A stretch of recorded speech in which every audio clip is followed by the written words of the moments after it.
और चलिए सीधा रुख करेंगे बड़ी खबर का। ब्रेकिंग न्यूज हम आप तक पहुंचा रहे हैं। बलूच लिबरेशन आर्मी यानी कि बीएलए का बड़ा दावा, ट्रेन में पाकिस्तान सेना के 100 जवान हैं।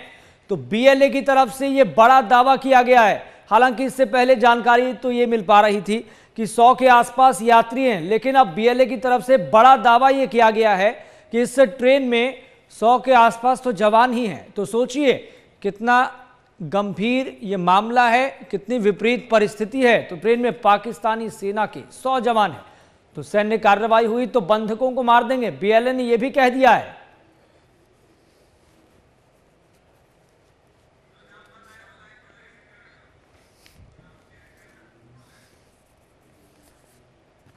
और चलिए इस खबर पर हमारे साथ ज्यादा बातचीत के लिए पाकिस्तान से पत्रकार जमीर दत्तो हमारे साथ जुड़ गए हैं। काफी बेबाकी से अपनी राय रखते हैं पाकिस्तान के कॉन्टेक्स्ट में, पाकिस्तान के संदर्भ में। जमीर दत्तो जी, आपका पहले बहुत बहुत स्वागत है। जी बहुत शुक्रिया जी।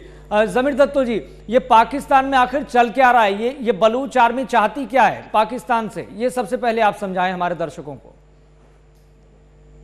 देखिए, बुनियादी तौर पे बलूचिस्तान में इस वक्त दहशतगर्दी उरूज पर है और दहशतगर्दों की जानिब से वहां पर आम लोगों पर आए रोज कोई ना कोई इस तरह की कार्रवाइयां की जाती हैं जिसमें लोगों को मारा जाता है, बम धमाके किए जाते हैं या इस तरह की कार्रवाइयां होती हैं।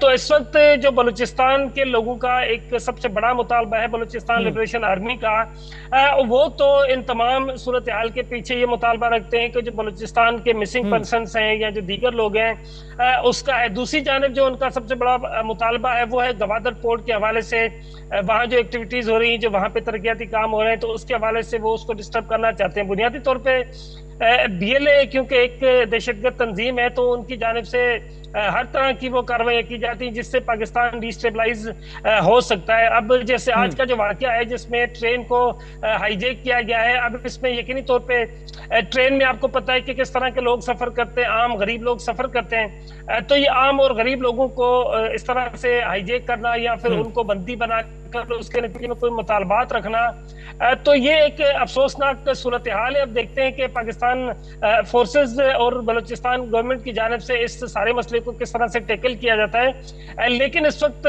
जो सूरत हाल हमने बज़ाहिर नजर आ रही है उसमें बीएलए की जानिब से अब तक जो मुतालबा किया गया है उसमें उन्होंने कहा है कि 6 जवानों को उन्होंने शहीद कर दिया है, बाकी उनके कब्जे में है। लेकिन मेरा ये ख्याल है कि 6 जवानों की शहादत अभी तक कोई हतमी बात करना मुमकिन नहीं होगा। लेकिन जो लोग कब्जे में यकीनी तौर पे उसमें फैमिलीज भी होंगी, बच्चे भी होंगे, औरतें भी होंगी।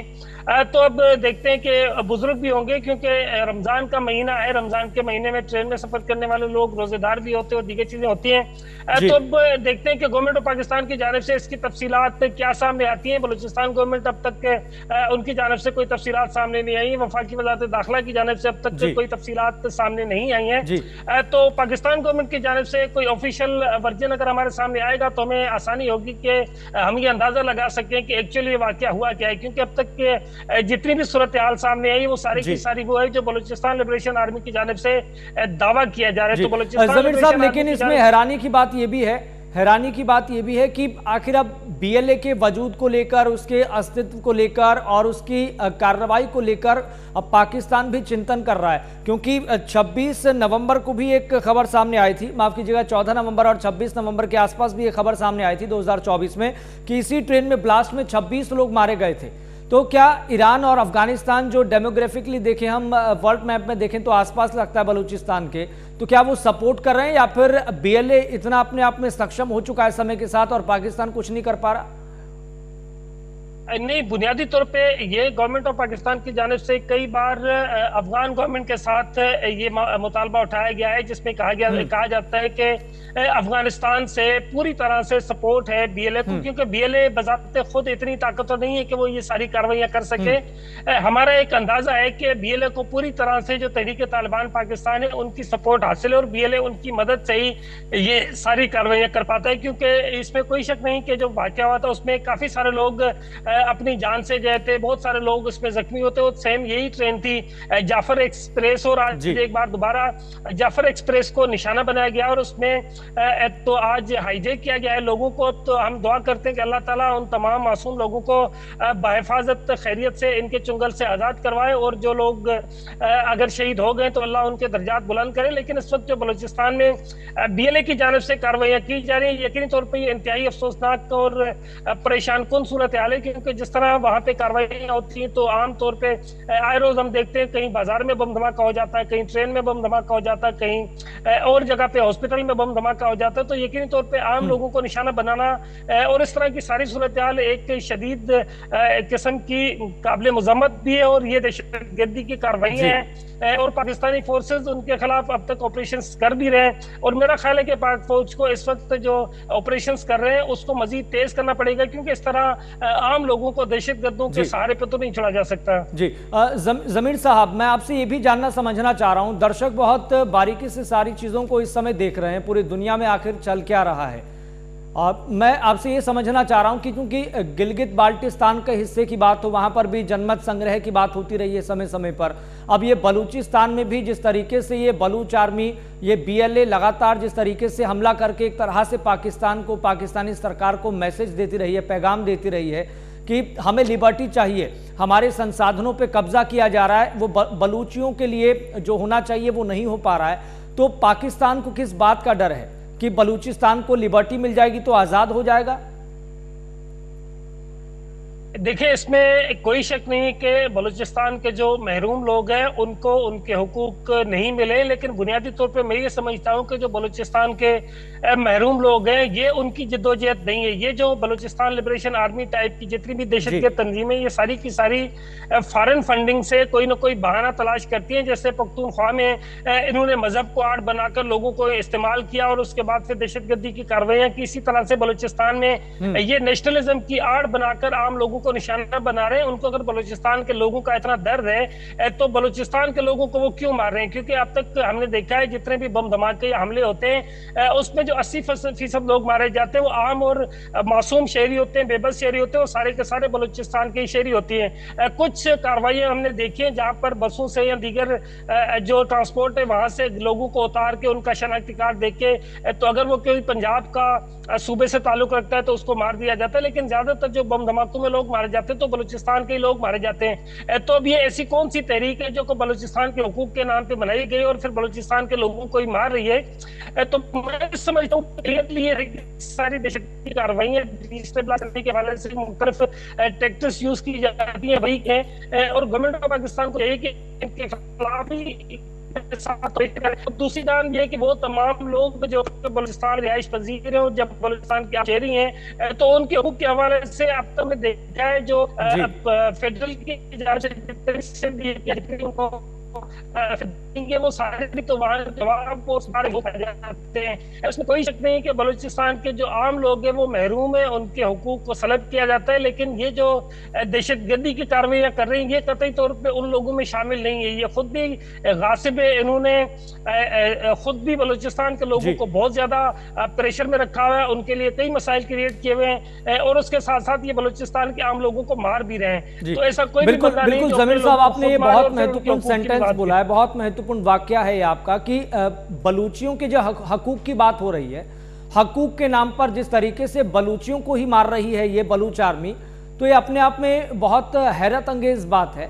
लेकिन फिर अब पाकिस्तान के पास विकल्प क्या है? भाई BLA तो अब ये कह रही है कि अगर आपने कोई सैन्य अभियान चलाया तो हम इन लोगों को मार देंगे। अब विकल्प क्या है पाकिस्तान के पास? ये पहली कार्रवाई है। अब इस तरह की पहली दुनिया में कई बार इस तरह की एविडेंस, इस तरह की कार्रवाइयां की गई हैं, तो यकीनी तौर पर उसका कोई ना कोई सोल्यूशन ढूंढा जाता है। इस वक्त जो बराह रास्त सोल्यूशन हमें नजर आ रहा है उसको कोई शक नहीं है कि इनको इन तमाम लोगों से बातचीत करनी पड़ेगी और बातचीत करके इनके सारे प्रॉब्लम्स हैं उसको एड्रेस करना पड़ेगा ताकि किसी तरीके से जो आम मासूम शहरी इस वक्त दहशतगर्दों के कब्जे में चले गए उनको छुड़ाया जा सके।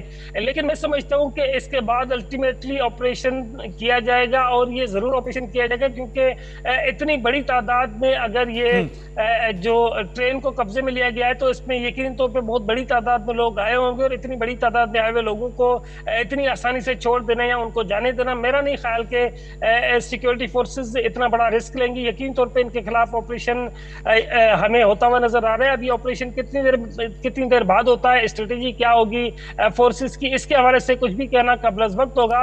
लेकिन दहशतगर्दी या इस तरह की कार्रवाइयों को करते हुए जो हमने तजुर्बा हासिल किया उसमें बिल्कुल क्लियर है कि इस तरह की जो भी कार्रवाई होती है तो उसमें फर्स्ट फेज यही होता है कि उनसे मुज़ाकरात किए जाते हैं, उनके मुतालबात सुने जाते हैं, और उसके बाद फिर यकीनी तौर पर अल्टीमेटली ऑपरेशन होगा ही होगा।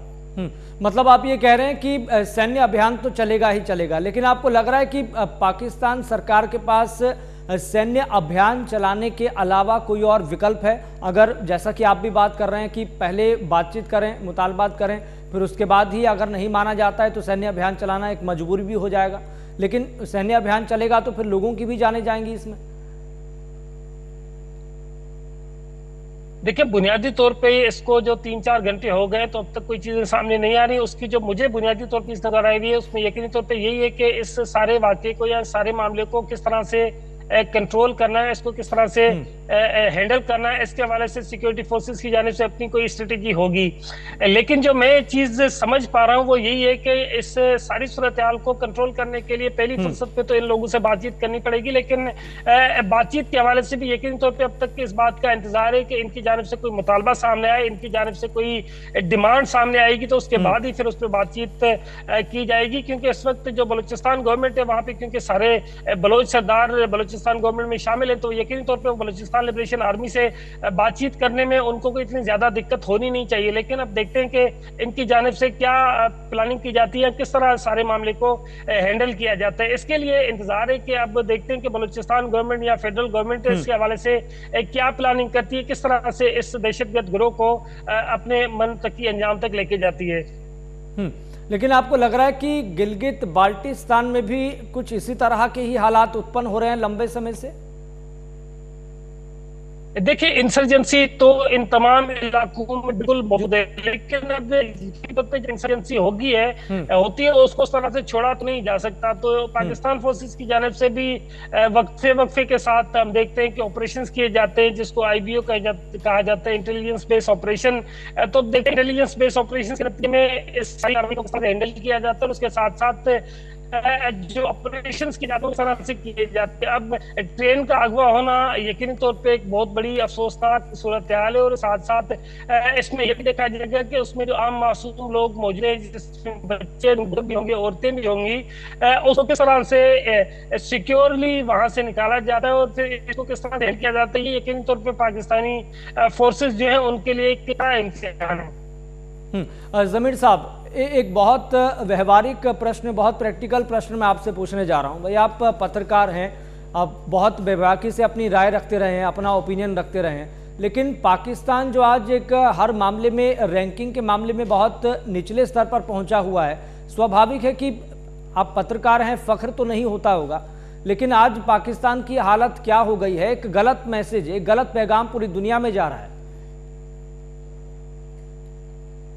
देखिए, यकीनी तौर पे जब भी कोई इस तरह का इंसिडेंसी होती है तो एक तो अफसोसनाक होता है, उसके साथ साथ इस तरह का जो कोई कार्रवाई हो तो फिर उसका मैसेज बहुत ही नेगेटिव जाता है पूरी दुनिया में। लेकिन प्रॉब्लम ये है कि इस वक्त इसमें कोई शक नहीं कि पाकिस्तान अब इस सारी सूरत हाल में आ चुका है। पाकिस्तान को पूरी तेजी से, पूरी अक्लमंदी के साथ और पूरी हिम्मत के साथ इस सारी सूरत हाल से निकलना है। अब इसके लिए जो ऑपरेशन किए जा रहे हैं, जो जरूरी है वो किए जा रहे हैं, या फर्दर जो जरूरी है वो किए जाने चाहिए, क्योंकि आम लोगों को, मासूम लोगों को दहशतगर्दों के रहमो करम पे तो नहीं छोड़ा जाता कि वो जब भी कहीं से उठें, कोई बस अगवा कर लें, कोई ट्रेन अगवा कर लें और अपने मुतालबात रख लें। तो इस तरह से तो काम चलेगा नहीं। यकीनी तौर पे अब देखते हैं कि इस सारी सूरत हाल को ये किस तरह से हैंडल करते हैं। लेकिन मेरी अपनी एक राय है कि इसको यकीनी तौर पे बहुत जल्द हैंडल कर लिया जाएगा। लेकिन ये बलूचिस्तान वाला जो वाकया है, क्योंकि एक ट्रेन बहुत बड़ा एक रकबा है, बहुत बड़ा एक एरिया है जहाँ पर ट्रेन में लोग मौजूद हैं, तो अब देखते हैं कि इसको किस तरह और किस टेक्निक के साथ क्लियर किया जाता है। तो ये अभी मैंने जैसे पहले कहा कि पाकिस्तानी फोर्सेस के लिए एक इम्तिहान है, तो देखते हैं कि वो किस तरह से सारे मामले को हैंडल करते हैं। जी, लेकिन जो बलूचियों के हुकूक की बात होती है, बलूचियों के अधिकारों की बात होती है, वो पाकिस्तान सरकार इसे इंश्योर कर पाने में, सुनिश्चित करवा पाने में नाकाम क्यों हो रही है? देखिए, बलूचिस्तान में जैसे मैंने कहा ना कि दहशतगर्दी की कार्रवाइयां की जाती हैं, और जो दहशतगर्दी की कार्रवाई करते हैं वो अक्सर ये होता है कि पहाड़ों पर चले जाते हैं, ऊपर चले जाते हैं। तो वहां पर जो दहशतगर्द है उनके लिए ठिकाने बहुत हैं, और बलूचिस्तान का एक लंबा रकबा है, वहां पे आबादी बहुत कम है, तो वहां पे फोर्सेस को भी अपने मामला हैंडल करने में बड़ी मुश्किलात का सामना होता है, क्योंकि बड़े शहरों की तरह बलूचिस्तान की सूरत हाल नहीं है। वो बिल्कुल एक देही इलाका और बिल्कुल एक अलग स्ट्रेटेजी की का हामिल एक इलाका है, तो वहां पे थोड़ा सा बड़ी मुश्किल के साथ मामला को हैंडल किया जाता है। लेकिन मेरा ये ख्याल है कि ये ऐसा भी नहीं है कि ये हैंडल करना नामुमकिन हो।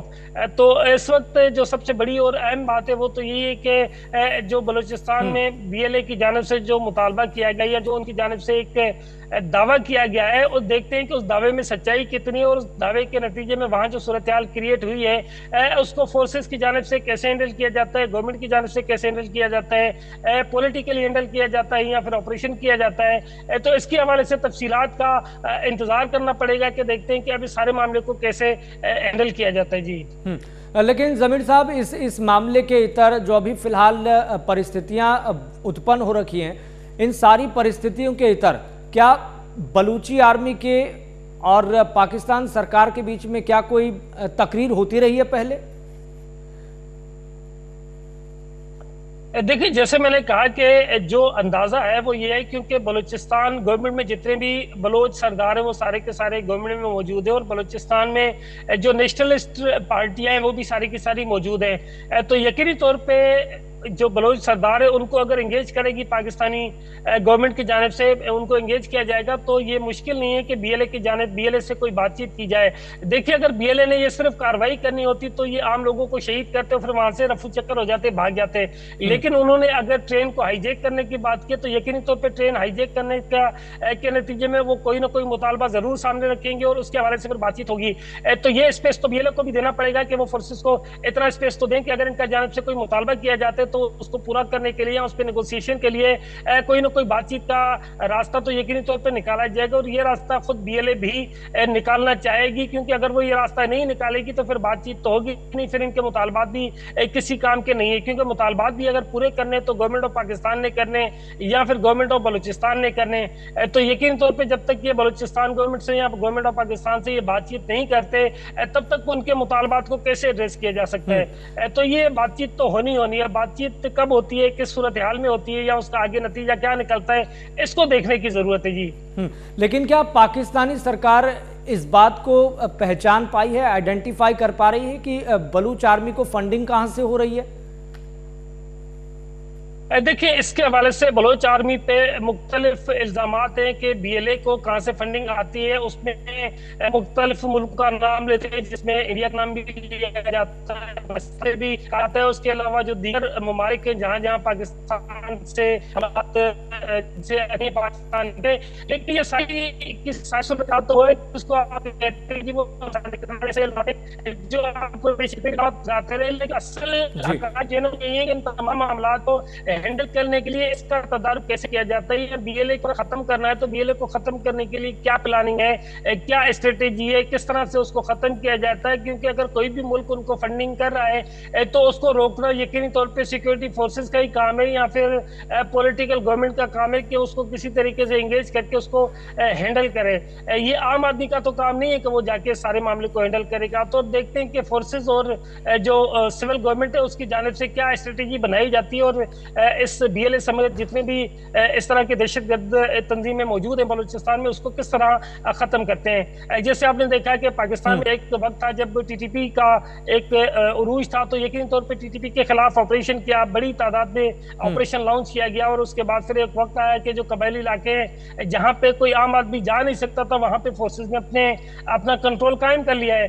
तो यकीनी तौर पे इनको बलूचिस्तान में भी इसी तरह से काम करना पड़ेगा, आम आदमी को रिलीफ देना पड़ेगा, और जो दहशतगर्दी में मुलविस लोग हैं उनके खिलाफ सख्त कार्रवाई करनी पड़ेगी, तब जाकर इसका कोई हल निकलेगा। इसके बगैर कोई भी हल निकलता हुआ नजर नहीं आ रहा। इस बात में कोई दो राय नहीं है जमीर साहब कि ये पाकिस्तान के लिए एक बहुत बड़ी आंतरिक चुनौती है, हालांकि पाकिस्तान पर तो ये भी आरोप लगते रहे कि वो कई टेररिस्ट ग्रुप्स के सरगनाओं को पालता पोसता है और उन्हीं के जो टेररिज्म के कारोबार है वहीं से चल रहे हैं। वो इंडिया के खिलाफ भी कार्रवाई करवाते रहे हैं अलग अलग जरियों के जरिए, अलग अलग माध्यमों के जरिए। लेकिन इतना तो तय है कि सरकारें आई गई हैं वहां पर पाकिस्तान में, लेकिन किसी भी सरकार ने क्या इस बलूच आर्मी को, उनकी मांगों को गंभीरता से लिया है? और ये भी आपसे एक सवाल है कि आपको लगता है कि मुशर्रफ साहब के कार्यकाल में, उनके टेन्योर में ये बलूच आर्मी फली फूली है?